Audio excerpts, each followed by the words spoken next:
Wow. So it is has been a long, hard war. Many battles were lost. But it appears that the mighty Mongols Motorcycle Club Nation has come out the grinder as a winner. Man, the federal government has been after them for a long damn time. So they got some good news, and we're going to talk about it after this.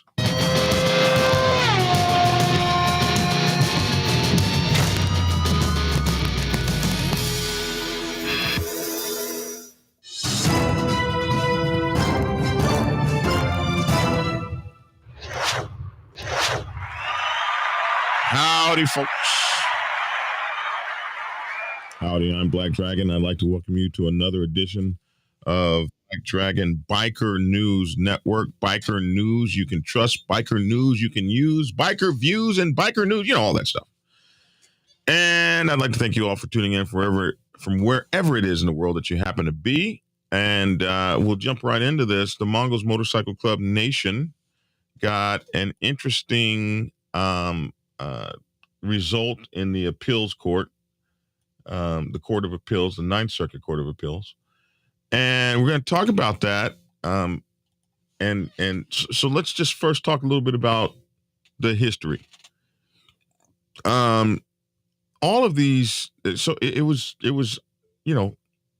quite some time ago for us, a long time ago, more than 10 years ago, that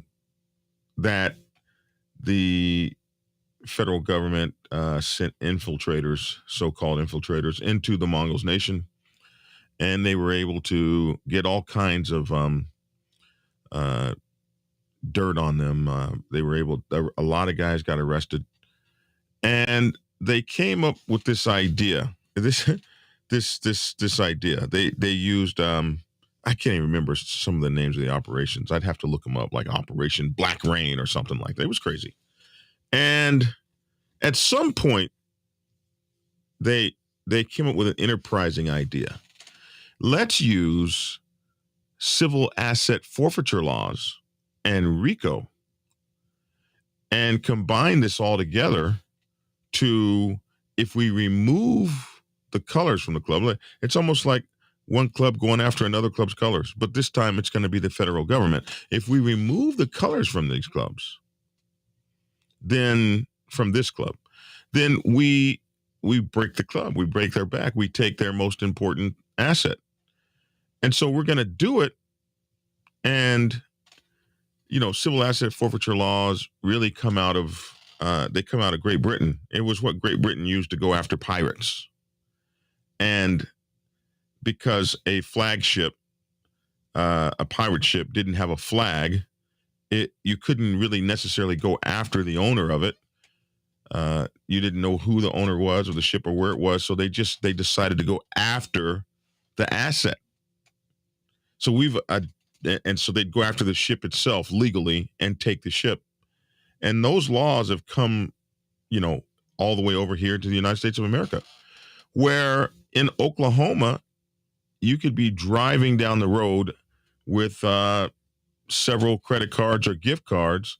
A police officer pulls you over, sees those gift cards, and they can actually swipe them. They have a machine that'll swipe them and take every dime off of them. And your money will be accused of being illegal. They'll accuse your money, not the person. The person has the right against illegal search and seizure, but the money, they can take your money. You're riding down the street. You had a windfall. You got $10,000 in your pocket. The police pull you over and ask you how much money you have. And in many, many, many states, they will take that money because you shouldn't be riding with so much money, and they will hold that money and charge it with being illegally gotten. And by the time you get that $10,000 back, after court fees and all kinds of other stuff, you might have $2,000. So we've talked about it over the years. So they kind of wrapped all this in together to go after the Mongols' colors. And in that, they also found them guilty of a RICCO charge of being a criminal organization, a gang. They didn't charge the people in the motorcycle club, they charged the motorcycle club itself. And the government won that case. And in winning that case, they also won the right to take the Mongols' colors or remove their ownership of those colors. And by removing the ownership of those colors, then they were able to say, okay, these colors, now anybody can use these colors now. Anyone can have the colors and wear the colors and make the colors. And this is what they were going to do. They were going to just put open season on their colors. But the judge decided, the judge knew that this would be unconstitutional. So he decided to let them keep their colors. But they still appealed because on paper, he could take their colors. So they still appealed that. And the state, the federal government, pissed off that the judge didn't take the colors. They appealed too, saying that they want, hey, we don't care if the judge thinks it's unconstitutional. We want them colors. So the feds won many battles in this, but you can win the battle and not the war. So it seems that the Ninth Circuit sides with the Mongol Nation, letting them keep their trademark logo.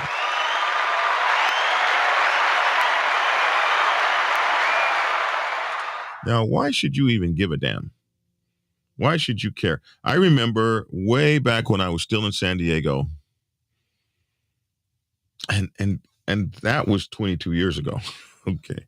I can remember, and I'm not sure, I'm old, my time gets messed up, but I can remember donating to several causes to help them keep their colors the first time they were threatened.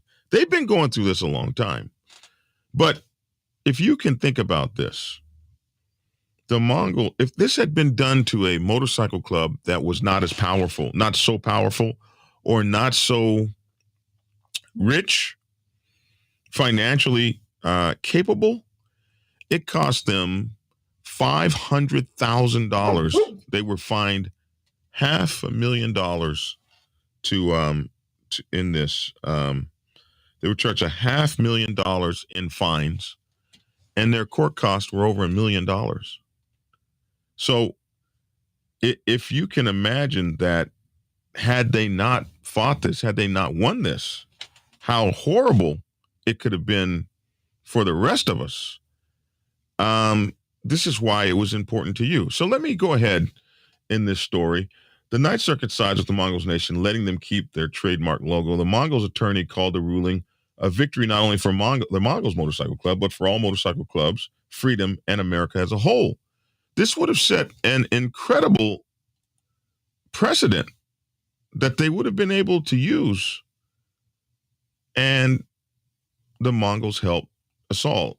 You might not have liked the Mongols or whatever the case. It's kind of like when Larry Flint from Hustler magazine fought the federal government for freedom of speech.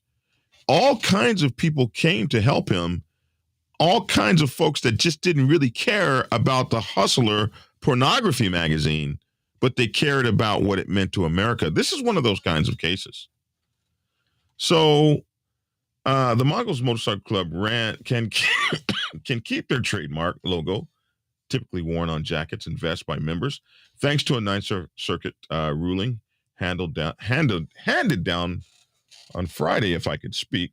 But the three-judge panel also declined to overturn the 2018 criminal conviction of the organization on federal racketeering charges. In a written statement, Stephen Stubbs, the Mongols' general counsel, called the ruling a victory, not only for the Mongols Motorcycle Club, but for all motorcycle clubs' freedom in America as a whole. Headquartered in Southern California, the Mongols Motorcycle Club has been around since the late 1960s and has roughly 2,000 members spread across different chapters around the world.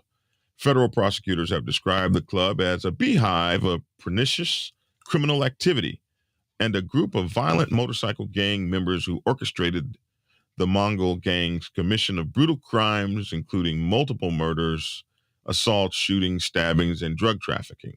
After a decade-long prosecution, and watch this, 77 members of the Mongols were convicted. It says 77 members of the gang. We say 77 members of the Mongols Motorcycle Club were convicted, as was the Mongols organization itself under the Racketeer Influenced and Corrupt Organizations Act, known as RICCO. A federal jury ordered the club to be fined $500,000 and forced to forfeit a large stockpile of vests, guns, and ammunition seized by the federal agents in raids. The jury also decided the club should forfeit their trademark patch, a cartoon depiction of a Mongol warrior riding a motorcycle, over to the government. This is what that trial decided. Months after the verdict, U.S. District Judge David Carter said the Mongols could keep their trademark, ruling that such a forfeiture would violate its First Amendment rights to free speech and association and would also constitute an excessive fine prohibited by the Eighth Amendment. So, the judge was like, what, you guys know this is wrong. We're getting ready to just really overstep ourselves. And he put a halt to it. But that didn't put a halt to the conviction. So it's still hanging over their heads. So both parties appealed. The Mongols argued the organization was not an indictable person under the RICCO statute. The federal government asked the Ninth Circuit to simply dissolve the Mongols trademark, effectively allowing anyone to buy and sell products with the design. So when they didn't win the first way, they came back in another way. These guys are really slimy. Okay, well, we can't take their color, so let's just remove their trademark and let anyone put a Mongols sign on their back. This was a setup, right? This was a setup because they knew good and damn well what would happen if I, Black Dragon, and you and a whole bunch of other folks said, oh, F it. The Mongols don't own this trademark anymore. I'll ride around with Mongols colors on my back. That was like a setup. So the feds wanted that set up, and the Mongols were like, hey, we're not even a person. How do you indict us as a person when we're a motorcycle club? During oral arguments held this past September, Mongol Nation attorney George Steele said that dissolving the trademark could lead to violence, since motorcycle gangs often use intimidation and force to make sure no non-members wear their logos. He saw the setup. That drew a retort from Assistant U.S. Attorney Bram Alden. He said, all we're asking for now is that the Mongols Nation, we couldn't get your colors. So now all we're asking for is that the Mongols Nation be precluded from using trademark law and weaponizing trademark law against what they would call potential infringers of the mark, Allen told the panel. I understand that may not be much, but that is limited, the limited relief the government is now seeking in order to accommodate the district court's concerns. They're just dirty and slimy. Dirty and slimy. They would put a whole bunch of people's lives in danger just to win a point. Just it's just slimy. All we're asking for now, since we didn't get the redress we wanted, we still want to hurt them as best we can, so do this for us. In a unanimous opinion, however, U.S. Circuit Judge Holly Thomas, a Joe Biden appointee, wrote that the RICCO law's forfeiture provision only allows the government to seize property and not destroy it. The government effectively sought an order seizing and extinguishing the Mongols' right to the exclusive use of its marks without the government itself ever seizing title to the marks. Thomas wrote, adding that RICCO provides no mechanism for forfeiture without a transfer of title to the government. You guys are just trying to go around the whole law and get us all to to jump up off in there with you. Stubbs, the Mongols' general counsel, applauded the appellate ruling. He says Mongol Nation is thrilled to push back against government overreach and win this important freedom of speech battle. First in the federal district court and then at the Ninth Circuit Court of Appeals. Stubbs said the statement, "The Mongols patch is a symbol of the esteemed brotherhood of its members, and the Ninth Circuit stood strong against the government's unconstitutional attempt to ban and extinguish important and symbolic free speech." A spokesman for the U.S. Attorney's Office declined to comment on the ruling. Of course, they didn't want to comment. They had gotten their booties kicked. So the panel upheld the RICCO conviction, however, rejecting the Mongols' argument that since the indictment filed against them described the club as existing for unlawful purposes only, it didn't qualify as a property-owning unincorporated association and therefore couldn't be prosecuted under RICCO. Thomas found that argument mischaracterized the indictment, which alleged the purposes of the Mongols gang included, but were not limited to, sacral unlawful purposes. The indictment expressly contemplated that the association may exist for other purposes, perhaps including lawful ones. Thomas wrote for the panel, which included U.S. Circuit Judges Sandra Ikuda, a George W. Bush appointee, and Daniel Forrest, a Donald Trump appointee. So you had a Biden appointee, a Bush appointee, and a Trump appointee. Wow. All come together on the same thing, saying that this was an absolute farce. You can't take them people's colors. They have a right, freedom of speech, freedom of association, freedom to gather. And the Mongols won that at a significant cost. 77 brothers went to prison or were indicted. Or were convicted, rather. 77 members of the club were convicted. 2 national presidents were burned up. Went through 2 national presidents during this time. Lost $500,000 in court fines and over $1 million in attorney's fees. Holy moly! How many clubs out there could survive that?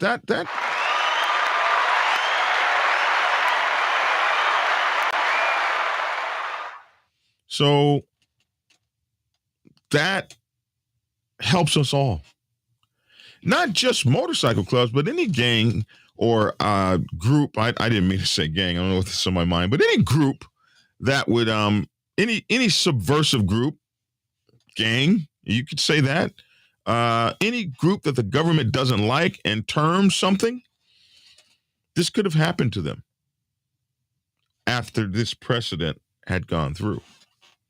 But because this precedent didn't go through, this didn't completely go through, they won some of it. Yeah, it was a battle. There was some pain. They didn't come out without bloody noses. But the truth of the matter is, they get to keep their logos. They get to keep their trademark. These were the big prizes, and they won the big prizes. So the other team scored some touchdowns, but they won the Super Bowl. And it's good for them.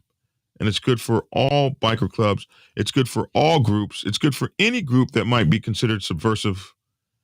And this is why you should be careful when they come up with these laws, and you should be on the phone with your congressman and stuff. The RICCO Act was meant to go after John Gotti and those kind of people. They turned it into something to come get biker clubs and all kinds of other folks. They take these laws and they massage them and they use them for things they weren't really ever meant for, like the civil asset forfeiture law. There came a point where you had this one retired police officer who put together this course, and he would go around to all the police departments across the United States and teach them how to take your money out of your pocket legally. Yeah. And this is one of the things that Trump was looking at when he first came into office. They were trying to get that overturned, and he was one of the things he said he was going to look at. I don't know if he ever fixed it or not, but I remember that particularly. Anyway, no need to talk this to death. These guys did a great job for themselves, for their club, for their family, and for the entire motorcycle club diaspora, man. Good job. Good job, Mongols.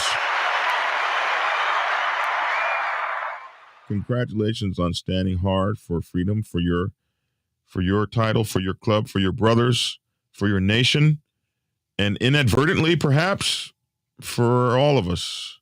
You have to be able to fight governmental overreach, even if it costs you $1.5 million and 77 bros. Yeah, it was tough battle. And I'm sure if the government's pissed off at them, it ain't over. But that part of it is anyway. Hey, man, that's my 2 cents. Love to hear your 2 cents in the comment section below. I'm Black Dragon. I'd like to say thanks for tuning in. Get skinny. I'll see you guys tomorrow. Or maybe not. I will be down at the PROC in New Orleans. If you have my book already, bring it by and I'll sign it for you. And I'll be selling my books and taking pictures and all that sort of stuff, whatever you guys want.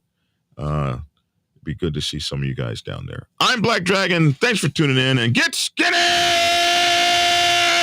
Hey, subscribers. Whenever you are in Macon, Georgia, you have to get over to my Motorcycle Club Brothers Cigar Lounge. Haley's Cigar Lounge on Ingleside Avenue has a night or several nights just right for you. Monday night football kicks off the week. Wednesday is whiskey night. Thursday, ladies night. Saturdays are make your night. And wrapping up the weekend, it's Sunday football. Haley's is closed on Tuesdays. Enjoy the friendly atmosphere at Haley's. Hang out at the bar or outside on the patio. They can also host your small events. Haley's Cigar Lounge, 2308 Ingleside Avenue in Macon, Georgia. Be sure to tell them Black Dragon sent you.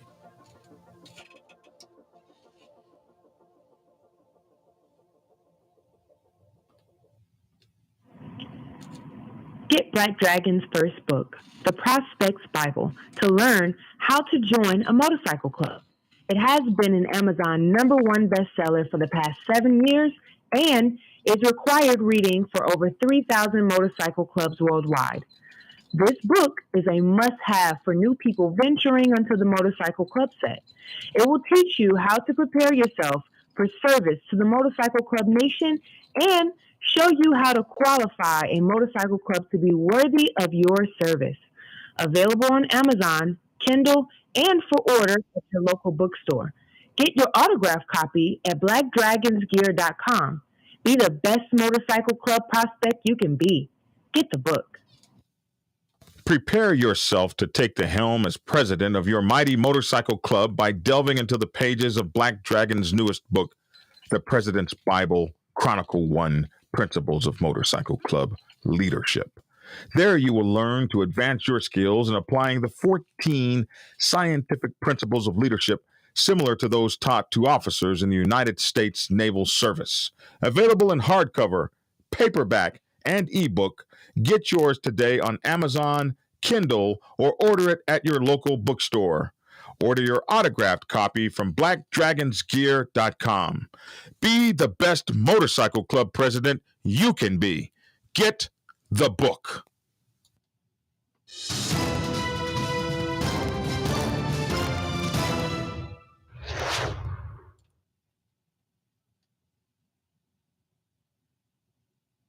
Nothing stops your truck. Nothing stops your truck. Nothing stops your truck. Enter the Black Dragon and listen to his knowledge. This is Bico 101, and he's professor to the college. Posting up videos on YouTube, coming directly to you, showing you the ins and outs of what not to do. He's truly a breed apart. Subscribe to his channel. Some try their best, but they don't match his candy. Don't believe me, it's cool. Tune in and hear him on truth. He's straight schooling you. His vids are the proof. He's filled with desire. He's filled with respect. He's filled with the fire. He always comes comes correct. Was 5 years to prospect, he didn't care about his label, but now he runs the Black Sabbath, set in stone is his fable. Black Sabbath forever, forever Black Sabbath. Thanks for tuning in and get skinny.